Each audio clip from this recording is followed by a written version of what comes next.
அப்படின்னு அமிச்சிருவாங்க. ஆனா அப்புறம் என்ன பண்ணுவாங்க தெரியுமா? எது வந்தாலும் நீதான் சாமி பாத்துக்கணும், நீ ஏன் மேல விழுந்துருவாங்க.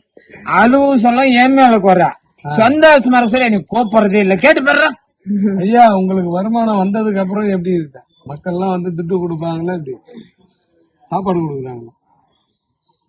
நான் துட்டு பணம் இதெல்லாம் போனோம், புரியுசியா? பணத்துக்கிட்ட இந்த வார்த்தை கேட்கலாமா?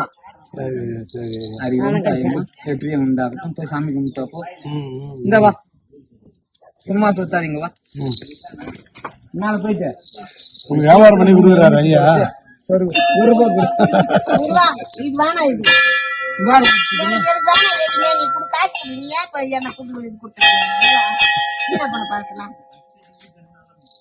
வீணா போனதுன்னு பாரு.